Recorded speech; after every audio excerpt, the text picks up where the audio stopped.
Guys, pernah kepikiran nggak sih, uang pensiun ASN, TNI, dan Polri yang setiap bulan cair itu sebenarnya dibayar pakai skema apa?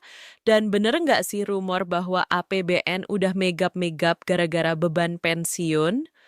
Nah, ternyata ceritanya jauh lebih kompleks dari yang kita dengar di grup WhatsApp. DPR akhirnya buka suara dan penjelasannya lumayan mind-blowing. Jadi gini, menurut DPR, pembayaran pensiun itu bukan beban tambahan yang tiba-tiba muncul. Dari dulu, sejak tahun 1986, pembiayaan pensiun ASN, TNI, dan Polri memang udah dialokasikan sebagai belanja rutin negara. Artinya, APBN udah ngeset dana ini sejak awal, jadi kalau ada yang bilang membebani APBN, ya nggak sepenuhnya benar. Itu ibarat tagihan bulanan yang emang wajib dibayar negara. Tapi, bukan berarti skemanya nggak bisa diperbaiki. Makanya sekarang pemerintah lagi ngegodok rencana besar, mentransformasi skema pensiun dari Taspen dan Asabri ke DJPB, Ditjen Perbendaharaan. Nah, DPR bilang mereka lagi ngulik detailnya, mulai dari rapat bareng Taspen, Asabri, sampai DJPB buat mastiin sistem baru ini nantinya lebih efisien dan ngasih manfaat lebih maksimal buat para pensiunan. Terus, kalau skema baru ini dipakai, apakah APBN bakal lebih irit? DPR bilang iya, penghematannya bisa cukup signifikan. Sekarang kan sistemnya masih campuran, pay as you go. Pemerintah wacanakan sistem baru yang lebih fully funded, tapi ini masih tahap pembahasan, belum final. Lanjut ke pertanyaan penting, kalau jumlah pensiunan terus naik, apakah ini makin berat buat negara? Jawaban DPR, ini tetap pengeluaran rutin, bukan beban.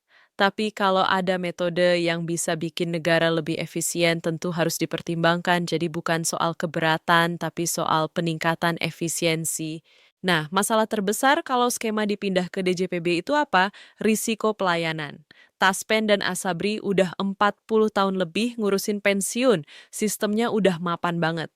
Kekhawatirannya, kalau dipindah, jangan sampai pelayanan jadi ribet, lambat, atau malah bikin pensiunan bingung. Prinsip DPR cuma satu, efisiensi boleh, asal penerima manfaat jangan sampai dirugikan. Lalu muncul lagi isu soal kepercayaan ke Taspen dan Asabri yang sempat goyah gara-gara kasus oknum. DPR tegas bilang, jangan samakan institusi dengan oknum. Kesalahan individu sudah dihukum, dan itu nggak boleh jadi alasan menyalahkan seluruh lembaga. Kalau nanti DJPB ambil alih, mampukah mereka? DPR bilang, ini yang harus diuji. DJPB jago di administrasi dan pencatatan, tapi mengelola risiko investasi adalah hal lain. Belum lagi ekosistem pensiun yang udah dibangun hampir 40 tahun. Jadi mereka benar-benar ngecek apakah DJPB siap atau belum. DPR juga wanti-wanti, jumlah pensiunan itu jutaan. Kalau sistem baru ini salah langkah, risikonya bisa fatal. Ibarat tubuh manusia, kekayaan negara itu darahnya. Kalau bocor sedikit demi sedikit, bertahun-tahun, negara bisa sakit. Karena itu, pengalihan ini harus benar-benar matang sebelum dijalankan.